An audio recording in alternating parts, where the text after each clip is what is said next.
Show tonight. A lot of news, a lot to talk about. We haven't talked since COVID. We're on. Hey, it's live. We're live. Good, check. Good. Okay, everybody, welcome to the Off Lip Radio Show tonight. Show number 500 and almost 600. Almost 600. We should figure out our 600th show and have an extra special evening. But tonight, one of my favorite guests of all time. Yeah, I think this is possibly a 3 or 4 time returning guest, Pastor Rene Schlaepfer from Twin Lakes Church, right here in beautiful Santa Cruz County. How many people in your church, by the way? How many members? A little over 3,000. 3,000. So you can imagine that is one of the larger churches in our community. We haven't had him here since the COVID or the draining needs. He came to my house last year. That's right. That's true. So, but beautiful. we'll That was a beautiful day. Great Beautiful, view. wasn't it? The ocean, man, that was fantastic. But we'll catch up and we'll find out what's going on in his life. But in bigger news, way bigger. Neil and I way bigger. pulled out the hardware. This thing does not lie. It lies. Does not lie. That thing is. We've been having a little weight thing. Yeah. And so it's been about 2 weeks. We decided to stand on the scales. And what happened, Neil? You know what? It's not a 100-yard dash. It's a marathon. Okay. All right. And as they say back home in England, early ripe, early rotten. Okay. Well, and that's folks. That gives us a score because currently I've lost 10 pounds. Currently, I think Neil gained a pound. No. And so one is going in the right direction and one is heading south. So, Neil, good luck in the future. It's early days, TC. Okay. But you've been going to yoga every day. I've been going every day. Yeah, you've been exercising. You've been watching what you're eating. What's going on? Half an hour ago, I was in the water. What's going surfing. on? What's going on? What? Why are you gaining weight and doing all this stuff? I don't know. I think it's my age. Okay, well, my doctor said after 60 years old, you start gaining weight. Maybe someone watching the show can comment on how Neil can speed up this weight loss. Please don't. Yeah, so maybe you saw him at Pizza One down there in Aptos stuffing a cheese pizza in him.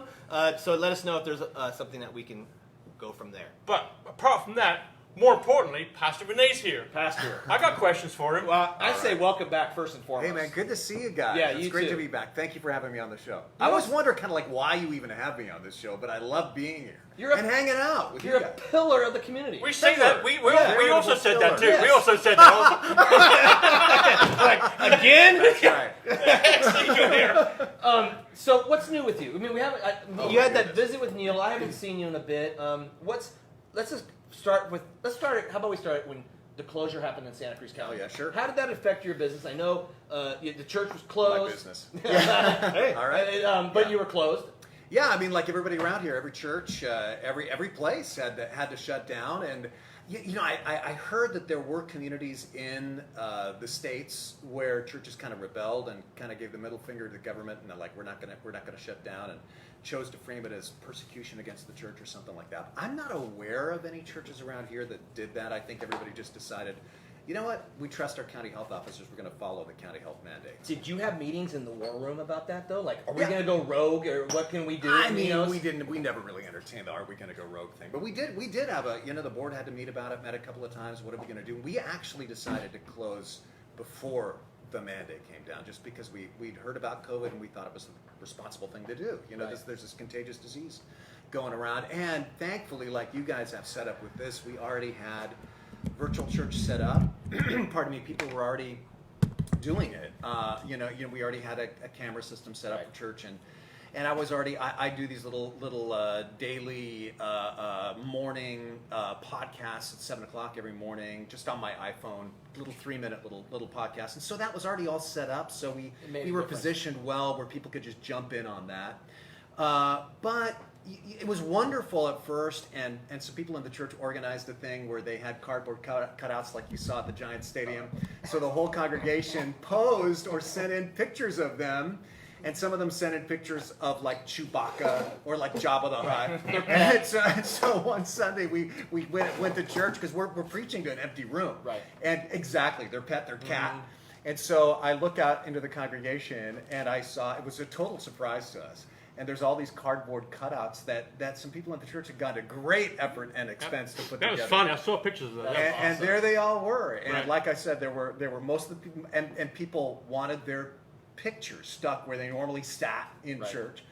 And so that was pretty cool. That was fun. Financially, is the church solid? Did you guys come through this okay? Well, thanks for asking. Yeah, we really did. I'm really grateful for that.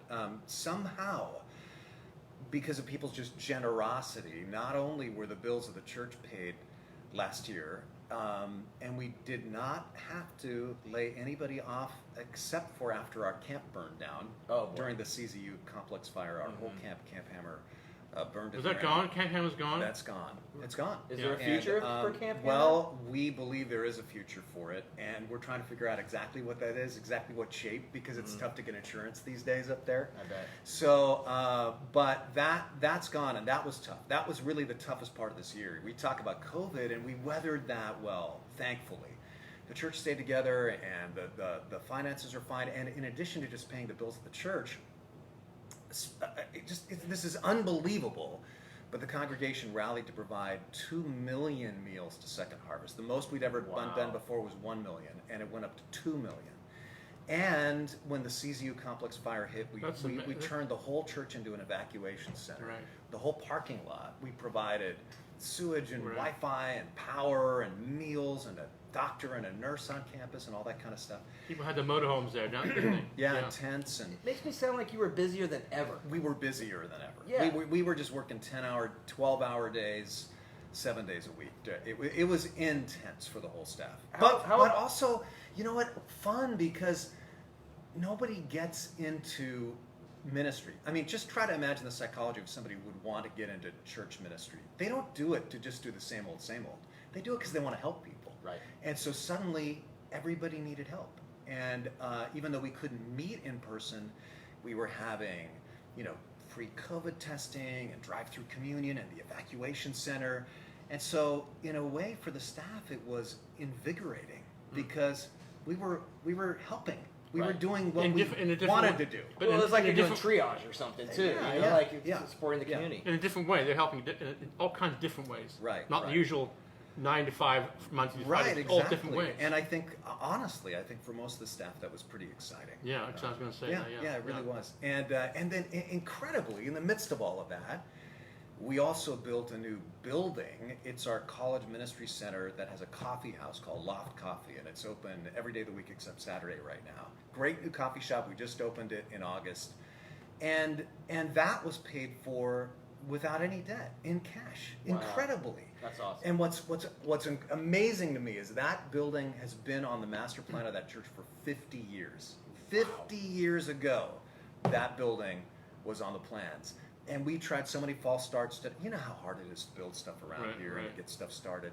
Because they just had a vision. Let's build a college ministry center where college kids can come and they can have meetings. We could maybe have art shows, have a coffee shop, just have a place for the college students. We're right across the street from Cabrillo to hang out. But it just never happened.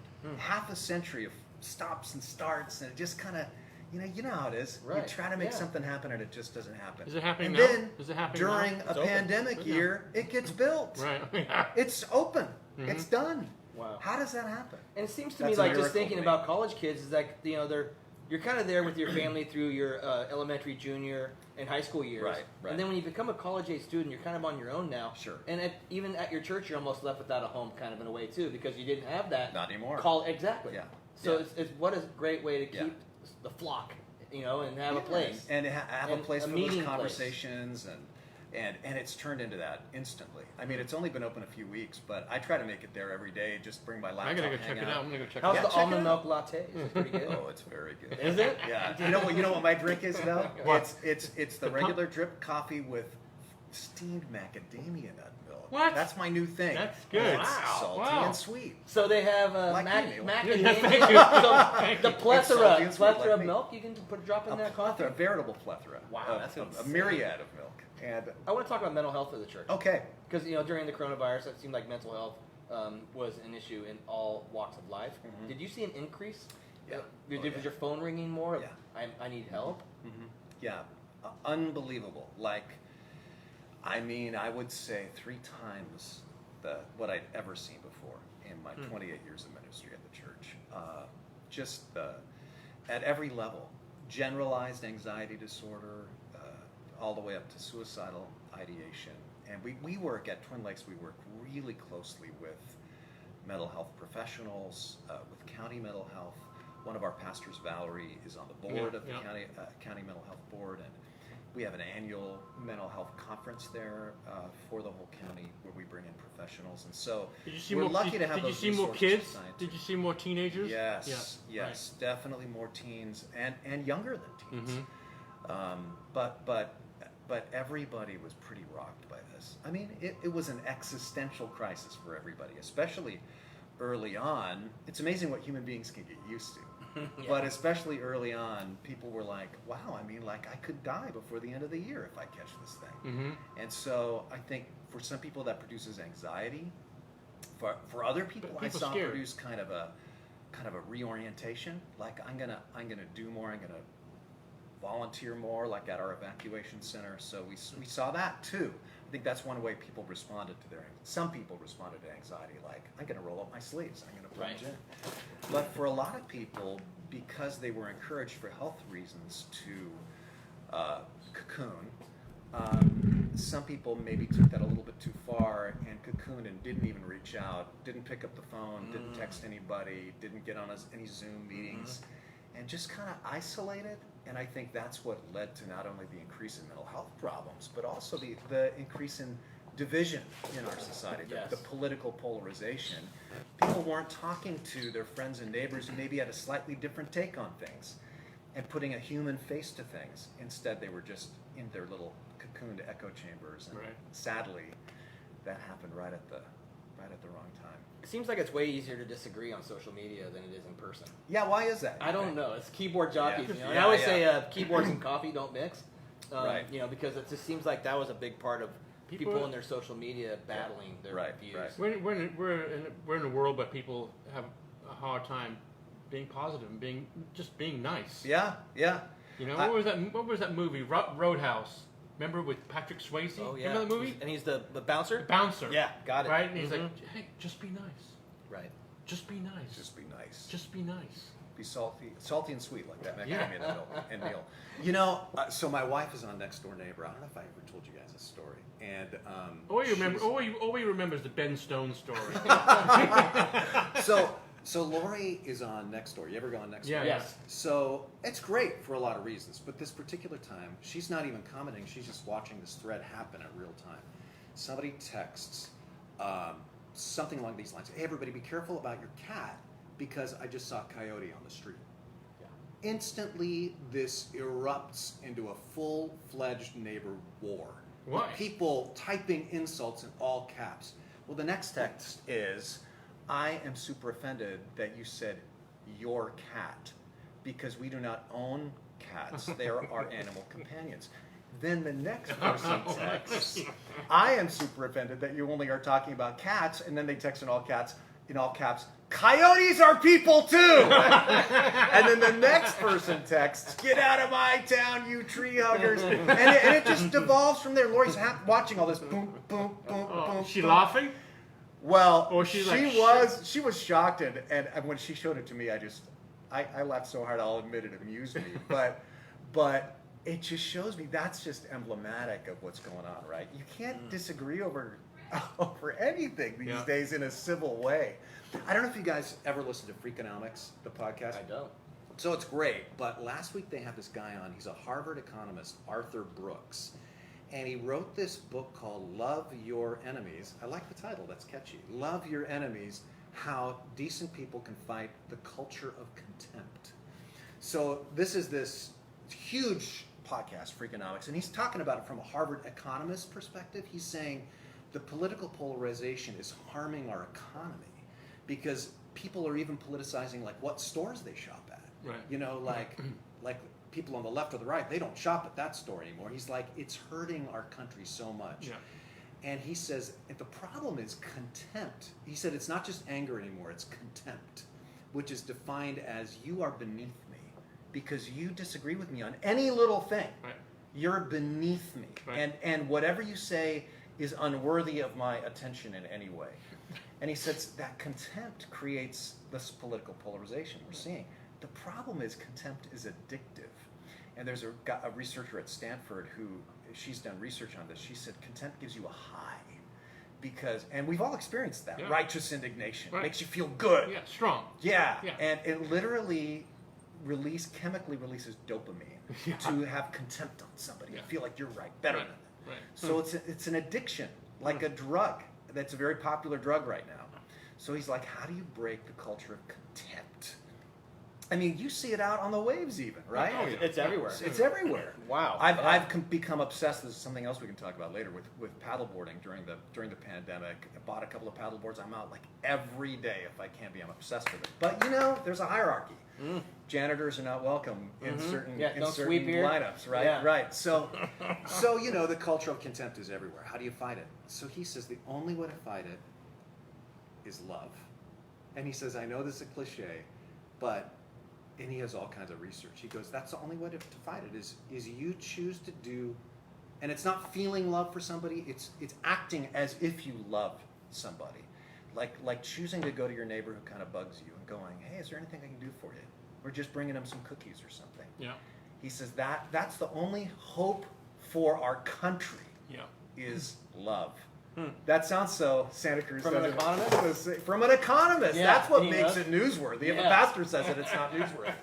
But he's like, we've got to have like a revolution in this country of love your enemies. And I love that idea. That's really don't cool. you? No, I agree. That's trying to turn a big ship. That's a culture shift. It's Right. huge. If you can get that thing turned around and heading in that direction. Yeah. Well, it's funny, what you're saying. I've seen is if you ever want to get in and see a bunch of that, is jump on a Greenway forum. Oh my God. Yeah, I mean that is Yes. absolutely amazing. Right, I just look for entertainment now because it is literally amazing how if you're a train guy, then you hate bicycles. Right. And if you're a bicycle guy, Right. you hate that. I mean, literally, it's become that. It's fervor. unbelievable. And so if you say something, you can't. There's no win. Yeah. It's Yeah. weird. I feel like that's. It's America. almost like in Santa Cruz, we don't have a lot of Democrat versus Republican stuff, but we have train versus rail, rail versus trail people. Right. It's like reached that level. It's like Charlottesville. You know, it's seriously. gosh. Yeah, it's like over the train tracks. You're like, wow. Right, It's amazing. exactly. So, I mean, at the church, we started this thing October 14th, a couple of weeks ago, that we call Acts of Kindness, tlc.org/AOK. See, AOK? You stole that from me. I had a thing called Random Acts of Kindness. Oh, yeah? Yeah. Okay. But I'll let you take it. All right. Yeah. So these aren't random. These are deliberate. Okay. But we're just encouraging people, let us know, because I love to tell the stories, but just find some random thing that you feel like you want to do. And we got a list of like widows and people at the church who need some help done around their house, or just like some garden work or patches and their drywall fixed. Or we got big group projects, like we just put together 55 gift bags for every single staff member at Mar Vista Elementary School, because we're like, who's not getting love these days? It's these Teachers. public school teachers and administrators. So we just said, let's just go love them, and we put in gift cards and highlighters and pens, and like just thought, what would teachers really love? Right. And we've already gotten some great thank you letters from teachers and aides and stuff at Mar Vista, but just like not just like smile at people, which is good, but like really what's like something huge, like a gift bag for every single staff member at Mar Vista School, or what? And I'm not saying people have to do that as part of our church. Just think of some like crazy act of kindness you could do. I think that's what it's going to take to turn this culture around. Right. Because then we could actually disagree and have dialogue. Right. Once we've done nice things for each other. Well, do you agree to disagree? Yeah. It's People such- forget how to do that. It's so Yeah. simple. You Yeah. know, like we don't have to fight. It's Yeah. okay if you think that. Yeah. I think So- John Lennon said something about that, didn't he? I think so. I think Right? that was Yeah. a big And part Jesus. Huh? Yeah. of it. Oh, that guy too. Yeah, that's right. So yeah, we can surf, you can skate, I Yeah. can paddleboard, and we can be okay. I just got up my paddleboard. It's Oh, really? paddleboard. 48, Okay. yeah. You're a big wedding guy.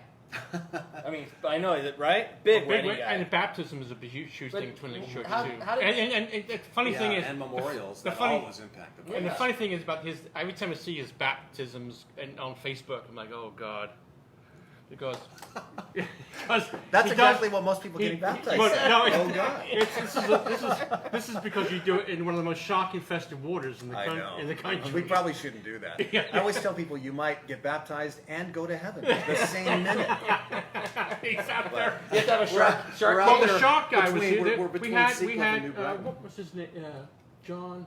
Um, Oh shoot! He was the foremost shark expert. Really? He's on Shark Week, Discovery thing. Wow. Ebert. Yeah, John Ebert. Yep. And he was talking about how the sharks are not. They're in there. They're in close to shore. They're in where the waves are breaking. Did you see the New York Times this weekend? Sunday morning? I saw something. What So did I the see? New York Times Magazine front cover story, amazing picture. Check it out online or whatever you haven't seen it. But it's a Cape Cod beach. It's like something out of Jaws. And there's a couple of swimmers in the water. It's a drone shot. Yeah, and there's an adult great white just cruising right in the They're surf here. I've line. seen my fair Yeah. share. Yeah. No. Yeah. But it's true that they're right where you're dipping them. I know. It's like that's like a chicken I tender know. in the barbecue sauce. All right. Next year we're at Capitola. Chicken tender, you know. We told him, didn't we? We let him know, right? Yeah, we did. You tried to warn me. I know. I was out on a sailboat out there off of New Brighton. I remember. And I saw a great white breach Yeah. Oh yeah. fully out of the water. That's a rare one. It's I've exciting, never huh? seen that, but it was incredible. It was like wriggling on its way out. We Yeah, saw that. We saw that. Did you really? Yeah, at Jack O'Neill's paddle out. The thing came like 5 feet out of the water. Oh my God. But it had an arched back and open mouth, and it was pissed. And we're like, "There's Jack. Yeah. He's back." Yeah, this thing was munching. You know, its jaw was working as it flew out. Yeah, it looked angry, huh? They look angry when they do They that. look angry. Was all that the before or after you bought the paddleboard? No, that was before. Yeah, no. What am I thinking? I'm paddleboarding. I'm baptizing out there in Right. these waters. But it's a lot of fun. But yeah, the weddings too. Of course, most people weren't doing weddings. I did have a couple that were mostly virtual, where couples got real creative and they like did the weddings and most. I mean, the people who make the news are the people, the stores or the churches or whatever that are breaking their county health ordinances. But most people I know around here, even if they didn't like them, they really did their best to follow the health mandates. My son And- got married. Yeah. Last October. Oh yeah, no Yeah, kidding. we all got tested. It was 18 Yeah, that's people. We all got tasted. that's exactly what I'm talking about. The few Yeah. weddings I did Yeah. during COVID, they were small, and everybody got tested, and then they had wonderful virtual experiences for people. We had a good you know? time. It was fun. Yeah, I think that video crews found a whole new market Right. for doing live, not just taped videos that they would edit later for the weddings, but actually live Right. virtual weddings. Speaking of that, with you doing Zoom, your Zoom meetings at the church and your congregation, is your congregation coming back to TLC? Yeah, or that's a are good they going? question. Are they going? You know what? I can get Rene on my computer at home. I'm at home on the couch. This is my church. Yes. I'm at home. This is my Right. church. I don't have to. Yeah, I would Or- definitely both. We're at about 50% of pre-pandemic in-person attendance right now. 50%. About 50%. Just Um, because I mean, listen to your sermon, the comfort of your own home in your slippers. well, right? Has some merit. And what we I see you out there now, every Sunday. You don't think I can see you, but I'm you need Jabba to be the Hutt, wearing- I'm Jabba the Hutt, by the way. You need to get new pajamas. But that's how you said in Jabba the Hutt. But I think that definitely some people I've talked to are like, yeah, it's just too comfortable. Just grab a cup of coffee and watch from home. I'm not planning on coming back. Other people But are you like, had that I just before. don't feel. We had that already. You had it already. But we only had maybe a few hundred people watching. Now we have thousands, and so that's good, but also there's it's like going to it's like this. You ever been to like a Rolling Stones concert in person? Yeah. I have. Versus watching the Stones on TV. Right. I mean, Right. when you Are watch comparing Mick Jagger yourself to- prance are you around, comparing yourself to Mick Jagger? no, that's but, pretty, but Pretty ballsy, prancing around the stage. in many ways. No, but you watch Jagger prancing around Right. on TV and it just looks weird. But in person, it's the best thing you've ever seen. Right. And I think that's an extreme example of the difference between that cold TV medium and the hot medium of just like being in person somewhere. And so I do think people miss something, no matter what kind of a church or gathering they go to, when they're not there in person. There's something about it. You get into conversations like this with people. Well, you it's know, like a what you can't reunion really do. every weekend. It is totally like a family reunion. Yeah, every weekend. Like a little Do you party. get the Yeah. people that are vaccinated and the people, I'm not getting that vaccination? You know, you get that.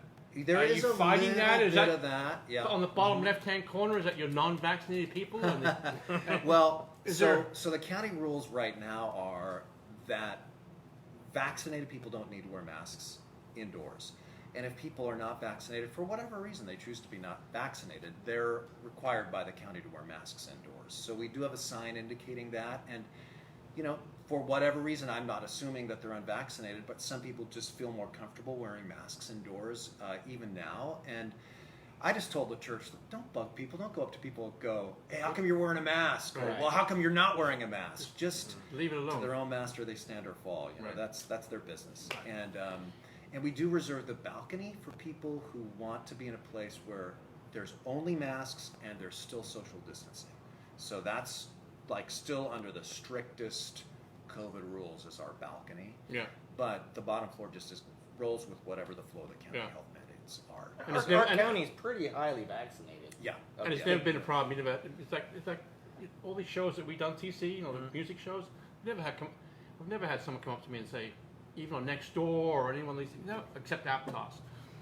That they, you know, I was the cause, or we were the cause of some kind of COVID outbreak. We have not had an outbreak. We have had individuals test positive, like a student here and there at the school, or a teacher, or a staff member. But we have not had any evidence, thank God, so far in all this time of any community transmission. Isn't that incredible? Yeah. Not one Yeah. confirmed instance that I'm aware of, anyway, of community transmission so far. So I think following the mitigation measures recommended by the health department, because they monitor it. I'm not an expert, they are.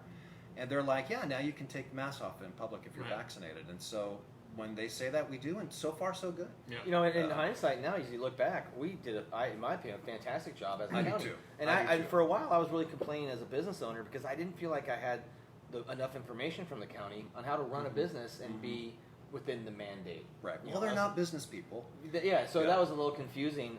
And then, but I feel looking back now, our numbers are as well as anyone in the Yeah, country. exactly. And to give the county credit, we felt the same way, because when you think about it, we had 10 different kinds of quote-unquote businesses or operations there that all had different rules, because churches had one set of rules, preschools had another set of rules, which we've got on our campus, schools had another different set of rules, which we've got on our campus, construction sites, we were building the college, coffee house, and ministry center, Right. they had another, et cetera, et cetera. Counseling things like 12-step groups, they had another set of rules. Right. So, and they were all for good reasons probably, but it was complicated trying to keep track of that. But you know, we were, for a period of months, we were on the phone probably every day with somebody at the county, and to give them credit, they were the best. They were constantly like, yeah, what do you want to do? Let's figure out how we can help you make that happen. And so I was like, and if we just couldn't do something, they were like, yeah, you can't do that, but why don't you try it this way? Or you have to do it this way for a while, but we think that there's a change on the horizon, can't tell you when. And so they were always very encouraging, very Right. helpful. Speaking of county health officers, Gail New will be back here in a couple of weeks. Oh, No exciting. kidding. Yeah, That's she's been- great. She's been on She's been on twice. twice. Yeah. Now she's coming back with the misses. Yeah. So We'll want- get the want scoop. Get the scoop. Yeah. The full scoop. Yeah. That's Full right. scoop. She's gonna be sitting here. In I tell you, 20 I've emailed her several times to Right. tell her I think she's just been doing a great job. Yeah. Really She got a lot of good. flack. A lot of flack. Yeah. I think She it's was death horrible. threats. Yeah. Talk about the culture of contempt. People Right, people right. So you just- vandalized her house. I mean, it's unbelievable Right. that this is happening. It's Well, and that's like what's going on with Chief Andy Mills last week when he sat here with us, is that people in positions like Gail, they don't want to I know. take those positions anymore. That the problem is you're going to see a huge talent drain. Yeah. Because people aren't just smart people. The best people are just going to be like, I don't need that. Right. I saw a survey, 60% of pastors right now want to quit because their churches have become so politicized. And pastors didn't go into they didn't go into politics by choice. Right. They went into the ministry. Most pastors, with the 2 exceptions you see every night on cable news. Most did it pastors to don't help want to be people. political. Yeah. And they love God, and worship means something to them. And there's people having a lot of fun screaming on the roof. Wow. But I don't know. Something's going on next door. Oh, you're very popular. Yeah. Is it Mick Jagger? There's a college group next door. That's right. They're all coffeeed up from the coffee shop. But yeah, anyway, I do feel like a lot of these people, and nurses, the same thing, teachers, people have a lot of anger stored up. Yeah. And they kind of don't know what to do with it. And I think they're taking it out on people. I was driving the other day on East Cliff, the scenic part of East Cliff Drive, and there was a pickup truck in front of me, so I couldn't go any faster than I was. And it was a little slow, but on that section it's always slow. Yeah. It's like 15 or 20 miles an hour, probably about right for that section. And there was a guy behind me with a surfboard sticking out of his truck, and he was screaming at me, get out of here, you tranny, stop going so slow. And I was like, I literally cannot go 1 mile an hour faster because there's a truck in front of me. But I had the top down on my old convertible, and he just was letting me have it the entire time. Did you blow him a kiss? Well, I just kept reminding myself, there's a story behind that. That's a lesson I learned from one of my mentors years ago. Old pastor who told me, you're going to get people so ticked off at you, and just tell yourself when they're screaming at you, there's a story behind that. Right. We don't know what kind of day he had. Yeah. So, yeah, but it's a weird culture right now. That's for sure. Is the school going ahead right now? Yeah. It's full? bigger than ever. Really? And I think it's because the public schools had a little bit more trouble reopening for a variety of reasons. The private schools were able to reopen, again, under the county mandates and everything, and follow all the county rules just quicker. They can just pivot faster. And so I think it's been a positive for enrollment for schools like Twin Lakes School. We have like 500 kids on campus now every day. I'm going to say something. And how many classes per grade? Because when my kids went there, it was 2. 6th grade. Yeah, it's a little hard to say right now because the classes had to split up into smaller and smaller groups to stay COVID compliant. Mm-hmm. So I don't know if it's back to 2 classes per grade now, but for a while it was, I don't know how many classes per grade because they were all in little pods of 9. Yeah. Oh, God. Did your kids go to TC? Both my daughters went there. My son went there. It was the best foundation for him. I'm so grateful. And went right through 5th grade, and Steve Curley. Curly's amazing. Curly Both was my a 5th kids grade had teacher. Curly. Yeah. No, Curly's. And we see him surfing all the time. Yeah, and he's out there. He still sees my. He and his wife Molly are into paddleboarding now too. Yeah. He's out there all the time. Well, he has board meetings at a beach out here, surfing That's right. every morning. Exactly. Your whole staff. I don't know if you know that. Oh or my not. gosh, Mark Kalenga, Mark Spurlock, Yeah. Curly, so many of our staff are surfers, and they're like, And we they're- have a board meeting. Yeah, they're Kyle Pitchford. Kyle too. Yeah. You have diehard surfers that Oh, work for you. diehard. Yeah, Mhm. it's Yeah, really amazing. Yeah. The guy Kyle, who's our college pastor right now in the new building, he's huge surfer, and his wife Jessica as well. So when you see resumes coming in, you're like, volleyball. Nope. You're like, Golf. yeah, exactly. Like, golfer? No. Okay. Oh, surfer. Interview. He'll fit in. Yeah. He'll fit in. I know I had to do something because I've been surfing, but I'm not a surfer. I see you walking down East Cliff all the time. We bump into each other. Yeah. You know, Yeah, he's the I only love guy I know walking down East Cliff Drive in a velvet jacket. Oh. Snazzy. Yeah. Snazzy. velvet It was jacket. blue velvet Jeez. jacket. It was Okay. badass. Was that Friday night? It was. I was like, I go, why? I don't remember the You blue walk velvet down jacket, here every day or 4 or 5 times a week. Why aren't you surfing? That's funny. Well, I'm out there now on the paddleboard. So. Yeah. Where are you going from the harbor? You going to the harbor? Or Yeah, usually from the harbor. Okay, I have all right. a little rack there. Keep a kayak Nice. and a paddleboard there. Very I mean, good. I know that's nothing for diehard surfers, No. but I love it, and it's great because you can shoot out there, and if it's nice, go down to the wharf and to Yeah, Cowles, and right. and sometimes down around Capitola. Yeah. You know, Good for you. privates. You having a great time paddling? It's I'm obsessed with it. It's a mental, I love it. It's a mental laxative. Laxative or relaxative? Mental laxative. Okay. He's English. Yeah. Sometimes That's right. No, it he is. right. skips. Because you're out there on the ocean. TC knows you. Are you talking about the laxative? No, laxative. You don't think of He's anything else. doubling down on that laxative metaphor. I need more wine. No, that might be the problem. I know. But, So tell us about the new book, changing the subject. oh yeah. Bingo. but I do love paddleboarding. I do love it. Are you That's fishing stuff off the board yet? Have you done Not that? fishing off the board yet, but I got a lot of friends who are into that. Because that's just a milk crate, Yeah. bungee cord. You can Baseball bat. You got a gap. Yeah. Go to town. I know. So I do have friends. It's like they say, it's better to have friends that have a boat than to have a boat. Something in me thinks it's better to have friends who are fishermen than to be a fisherman yourself. So I get the fresh fish. But Put the I word don't- out. Yeah, put the word out. I'm putting the word out right now. But So you got a book. Yeah. And So you're, this is new. You've Hang on a minute. had books. What's the what number is this? Gosh, this might be 8 or 9. Let's put the book up towards the camera okay. here. Yeah, Faith Forward. Okay. Living confidently in an uncertain world. And This book is available where and when? yeah, well, of course it's available at Twin Lakes Church, but it's also on Amazon right now. You can get the paperback on Amazon, or you can order the Kindle on your Kindle device. And I wrote this because I felt like people right now, what they're feeling is they're done. They're worn out. They're exhausted. Like, I did pretty good for the first 9 months of this thing, but man, I'm tired. Yeah. And Is this basically focused on COVID? it was birthed out of the whole COVID experience. I mean, I referenced that a lot here, and I just felt like there's one specific chapter of the Bible, not to get too theological on you, but Hebrews 11 that I think had a lot to say, has a lot to speak to this cultural moment, because it was written to kind of the second generation of Christians in the first century. The first generation, super enthusiastic. Yeah, Jesus is going to come back and put the kingdom of God on earth. Everything's going to be beautiful. 30 years later, people are like, so where is he?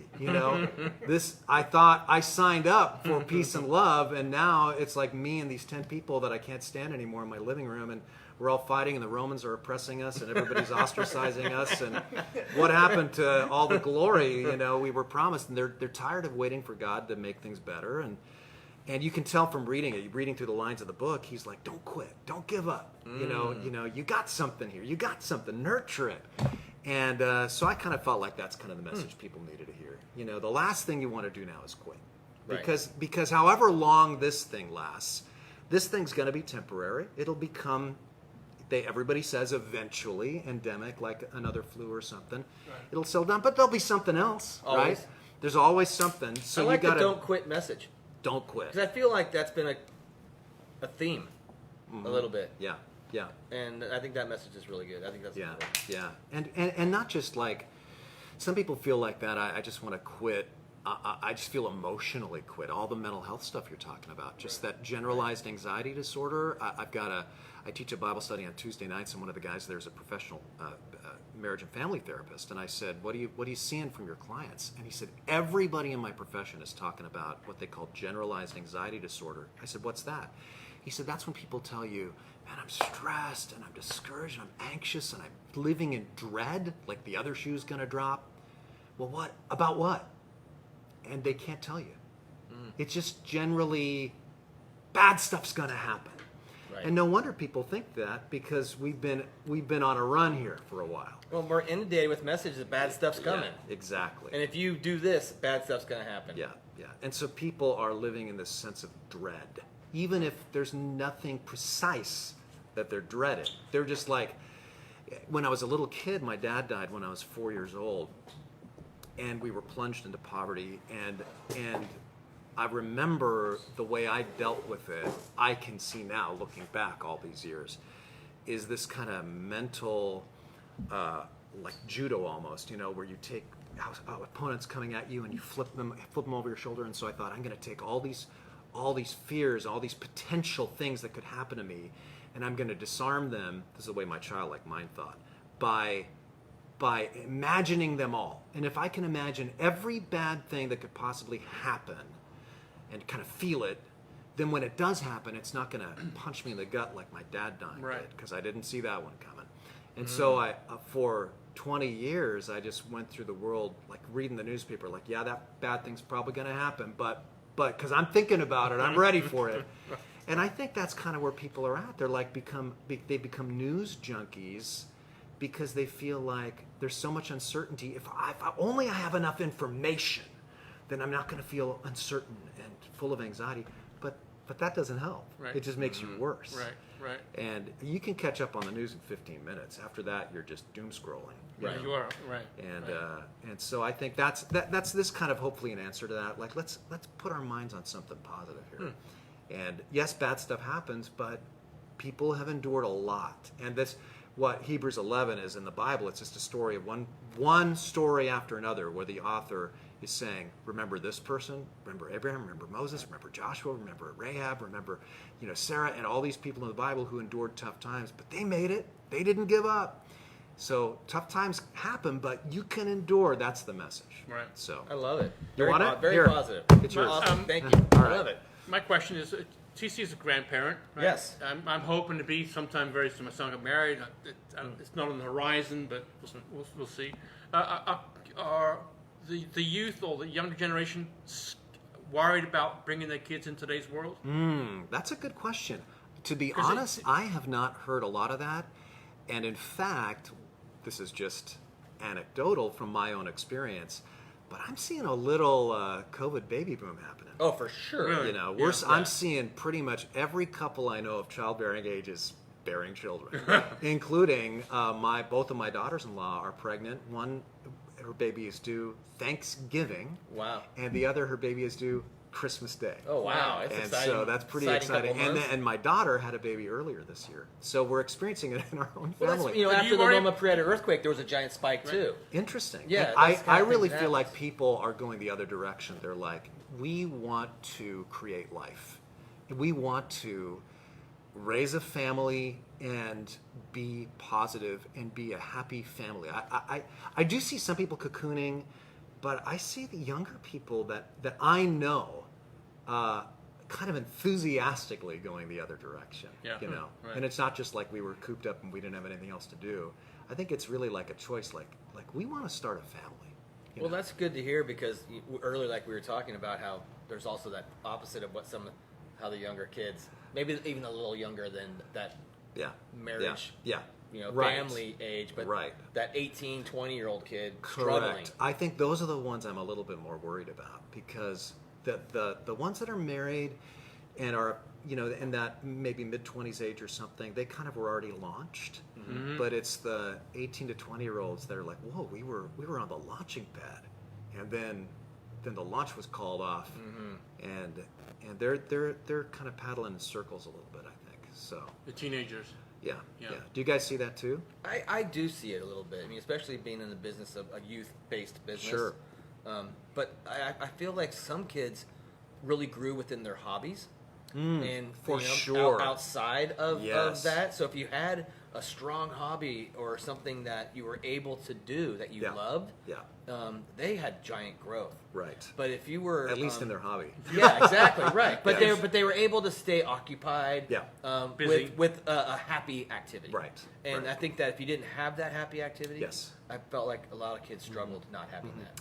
I agree, and we saw also during the height of the pandemic, engagement with our youth groups skyrocket too, because the kids didn't have school, they didn't have school sports, and kids who were in any way inclined or had friends who were inclined to think about spiritual things, they didn't have. It's not like they didn't have anything else to do. They were like, oh, now I have time to do this thing that I'm also interested in. And not just like they weren't just coming for fun and games. We started offering actually a theology class going deep on Sunday mornings because a couple of teenagers thought, we think kids would be into this during the pandemic. And Curly was like, I don't think so, but we'll start it packed. Wow, that's great. Yeah. So they, you're right. The ones that had something interest, you're right. I did see that flourish a little bit, and who knows what we could see coming out of this, with those kids. During this whole thing of the pandemic, the interest in religion has it shifted at all, and has it changed shape, and is it a back burner maybe? Right. That is a great question. That question is the and- hot topic Really? in my profession right now. Really? There's a coupled- zillion articles being written about it and podcasts about it. Pastors and rabbis and everybody scratching their heads trying to figure this one out. Because if you go to Twin Lake Church, I would go. I enjoy going. I like what I enjoyed listening to. If I didn't like it, I'd leave it at the church. Sure. But the age of the people, the age group of the people that were going, they were my age. There was a distinctive lack of seemed to me of youth going into to listen to listen come Sunday morning and listen to you what you had to say. People our age, you're right, and we definitely are noticing. I mean, again, this is just observation. What we really should do is take a church survey and get some hard demographic data.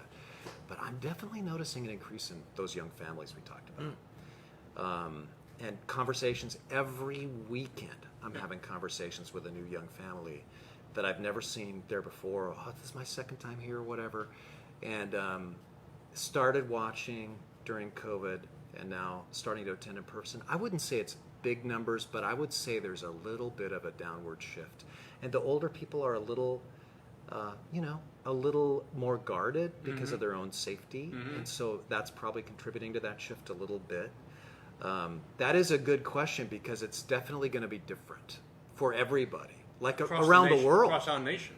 Around the world, Around the world. I think, because you had the regular patterns get disrupted.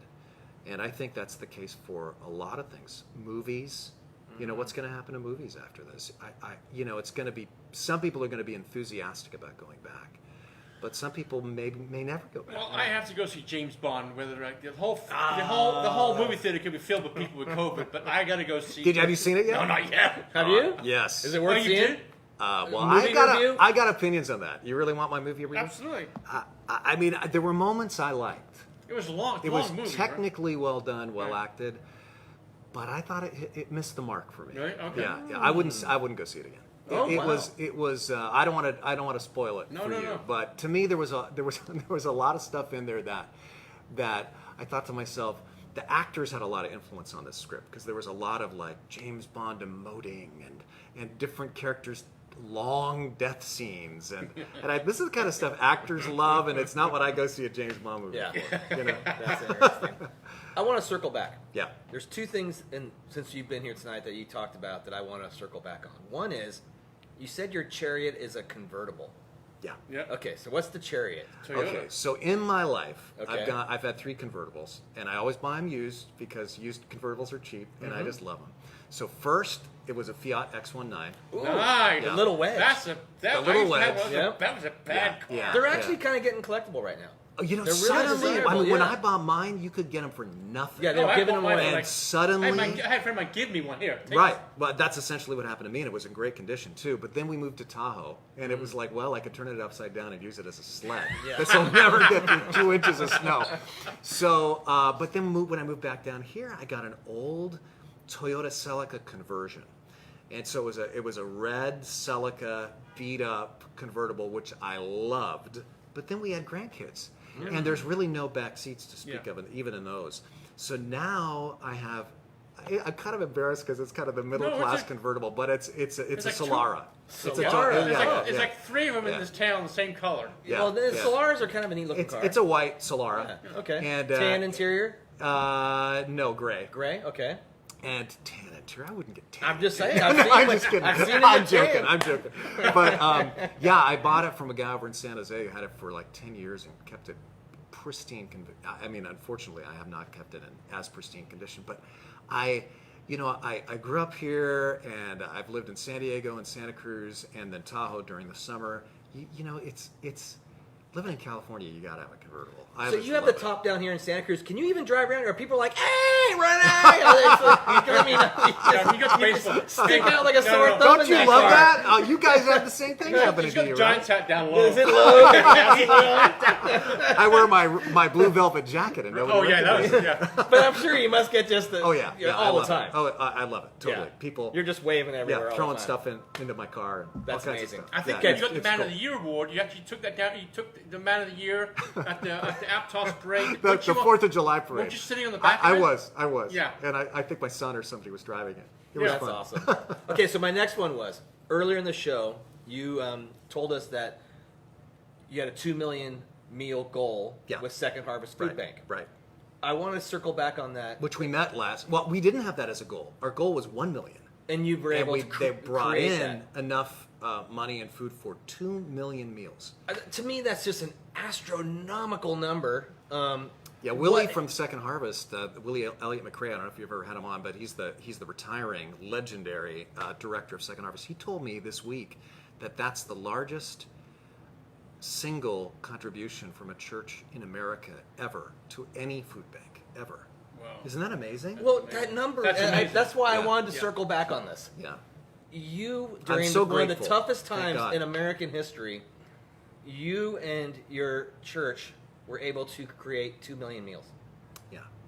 And Yeah. that just seems like such a huge number. That's Thanks, incredible. man. Well, Yeah, yeah, and that's what I'm talking about. I think during the height, this was a year ago, so during kind of the height of it, I think some people did cocoon and withdraw and become anxious, but other people, the way they processed their anxiety was, all right, I'm on a mission now. I'm going Right. to do something to help.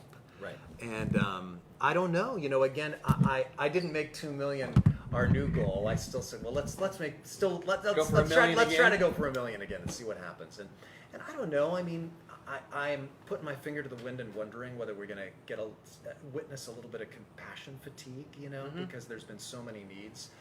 But whatever people contribute, it's going to be more than if we hadn't done anything.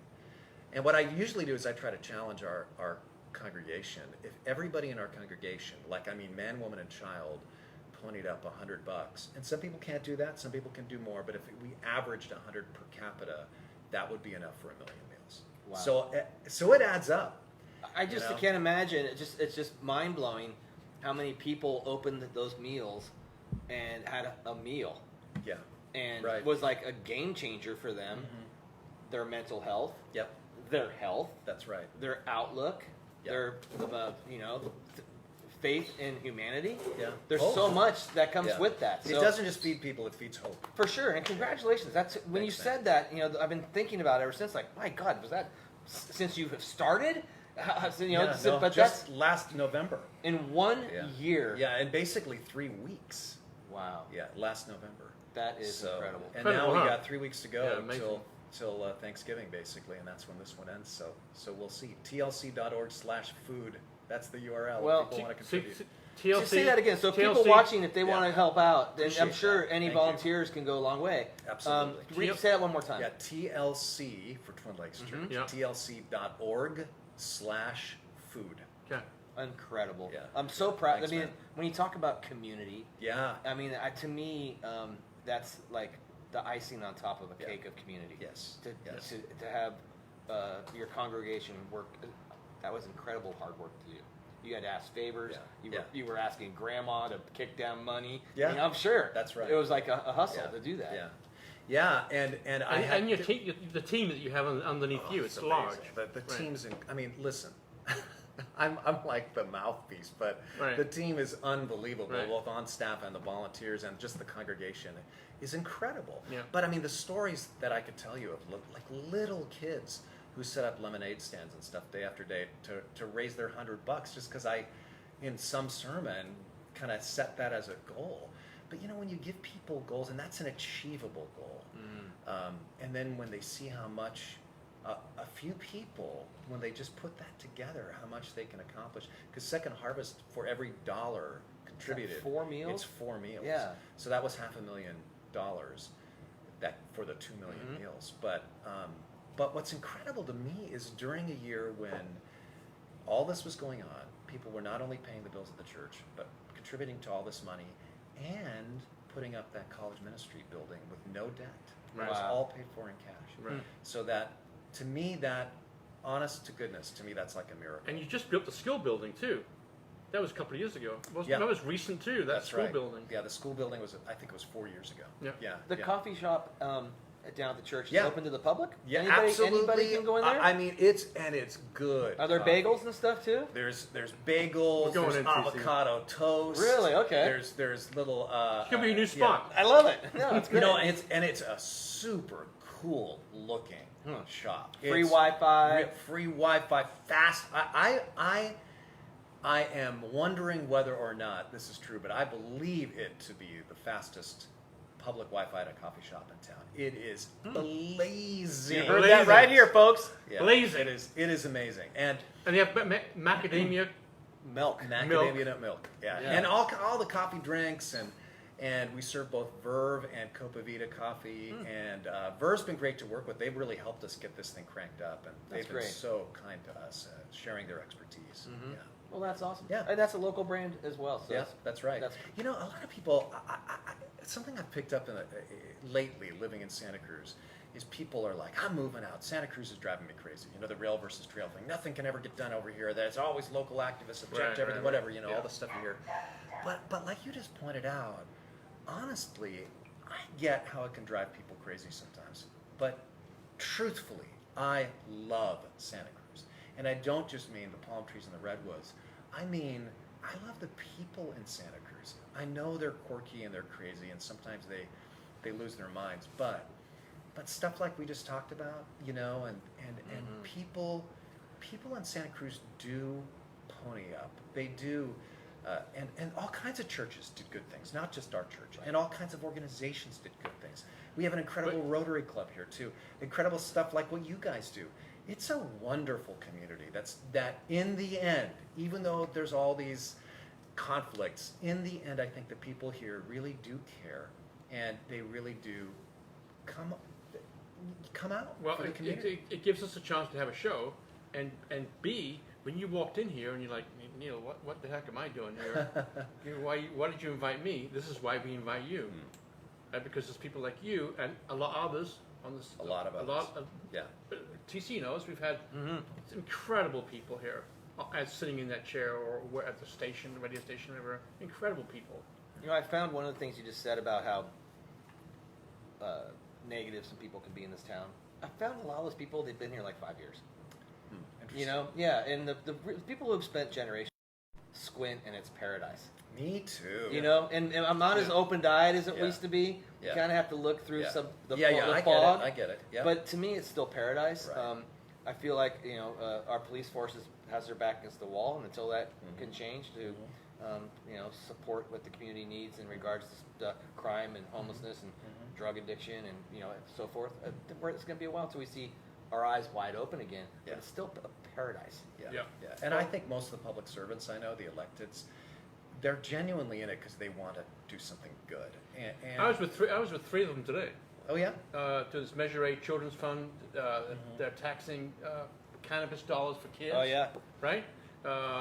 Martine Watkins, Rachel Sippin, and this other gal. And they're young gal. They're married. They got kids. Car seats in the station wagon. They got kids up the yin yang. Husbands. They're not jobs, doing this because it's fun. Jobs. I go, what? Yeah. Are you crazy? What are Yeah. you doing? You guys are Right. nuts. No, they are. They got their. They're like ostriches. Their Yeah. heads in the ground. Well, right They're now in going- our time, you see this too. You don't mess with moms right now. That's the truth. Like moms are Mama Bear organized. came out. Yeah, there's like mom Yeah, gangs they're- now. Yeah, it's- There's leaders that want to help this town. I think so. And business people who Yeah. want to help this town. Yeah. We love this town. And I always say, people go, the politics or whatever drive me crazy. And I always go, I point up to the sun, are the politics changing that? Are the politics changing the ocean? Are the politics changing those redwood groves? Right. I don't think so. No. I do love it here. I hope I'm here for the duration. Well, Right? well, You guys- the Eagle said it. You can check out, but you can never leave. You look back, and you had these projects. You had these incredible goals ascertained with meals, with the Second Harvest Food Bank. What's the next 12 months? Yeah, I mean, one of the things we got to figure out is what to do with Camp Hammer. What's the future there? Our beautiful camp that were generations of Santa Cruzans. My son went there. went. Yeah, my son went And there. and there were summer camps and outdoor education, all kinds of things up there, right next to Big Basin State Park, which also was obliterated in many ways. So we got to figure out partly in tandem with Big Basin. What's that going to look like? And that's going to take a while. Arborists are going to have to get up there and take a look at it. And nobody wants to go up to a lunar landscape. How did you during the forest gonna storm? come back? Has anyone been up there to check?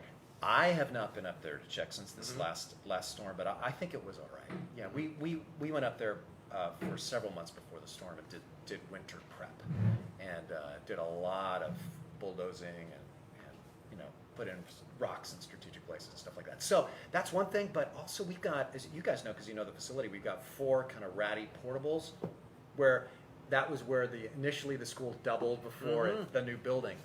And now we've got all our community service stuff there. Like we've got our People's Pantry. If people need free groceries, we give out free groceries, no strings attached, every single Wednesday afternoon.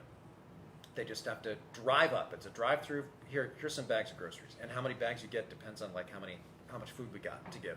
You get some up from the food bank, some up from church. There's always fresh produce, bread, all kinds of stuff. Every Wednesday afternoon? Every single Wednesday Just drive afternoon. up and... Just drive up, and you don't have to sign up, no RSVP. Just show up, roll down your window. Here we go. And but that's housed right now in some of those portable buildings. We got a 12-step group meeting in those buildings. We've got a grief support.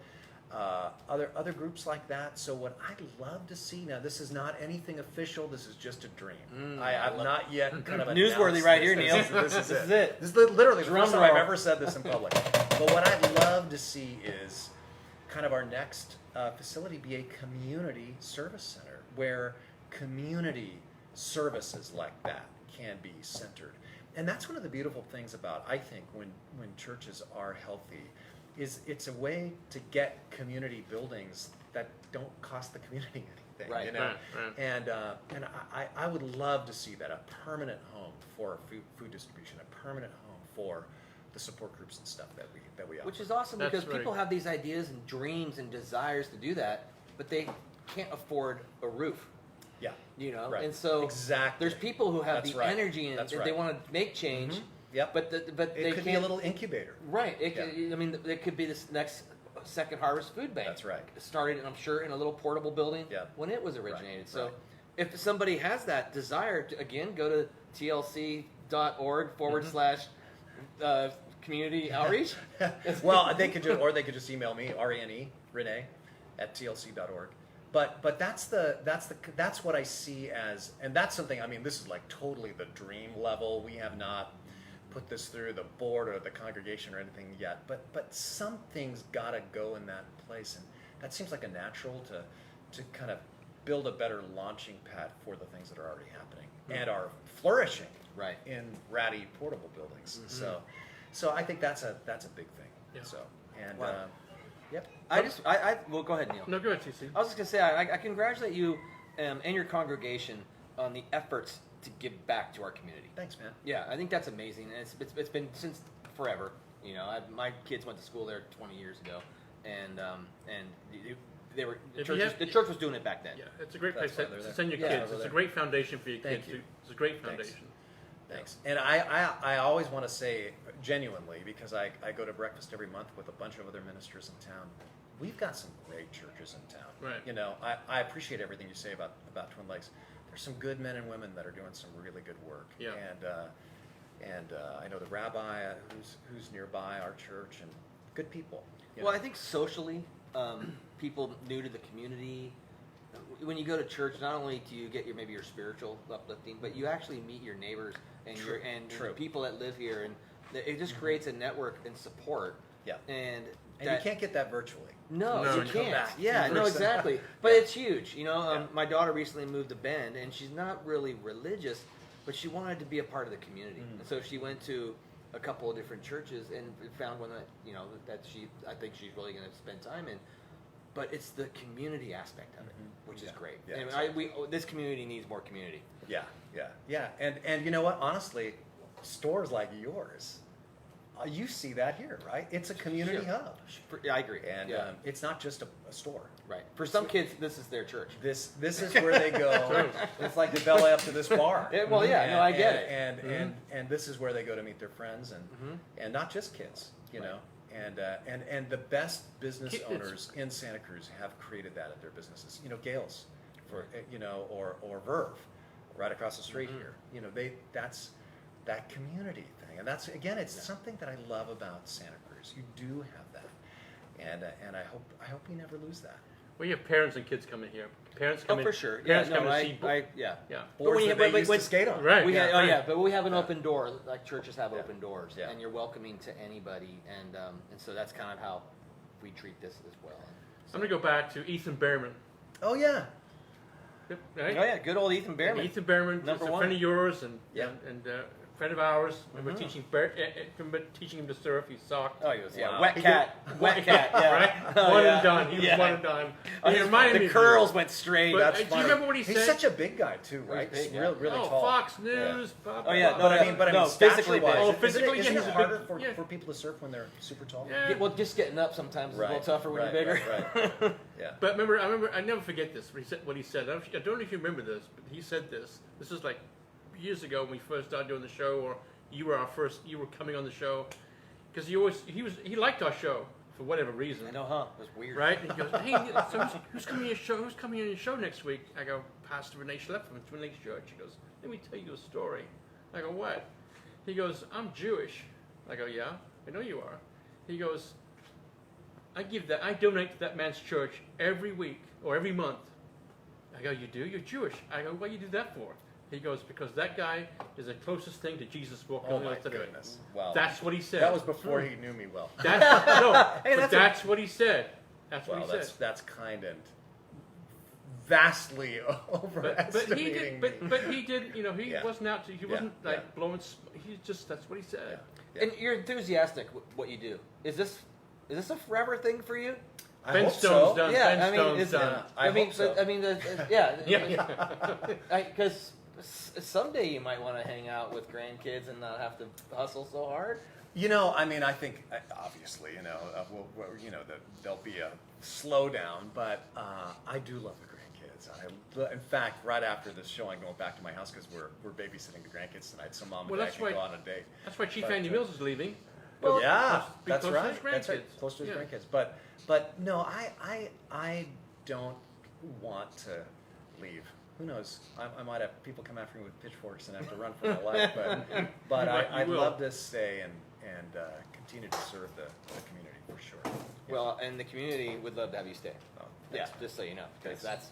again, congratulations. Thank you For your kind words. Well, it's having you here is great because we get to catch up, and I haven't seen you since we sat you down here. Yeah, Since- that's right. And it's interesting to hear how I think the we had a band pandemic. that night. Yeah. Yeah, a live band. exactly. Yeah, how the pandemic affected the Yeah, church and, yeah. Mm-hmm. and how you come out of it so well, and I think that says a lot about your leadership too. Thanks, man. Neil, what do you got coming up?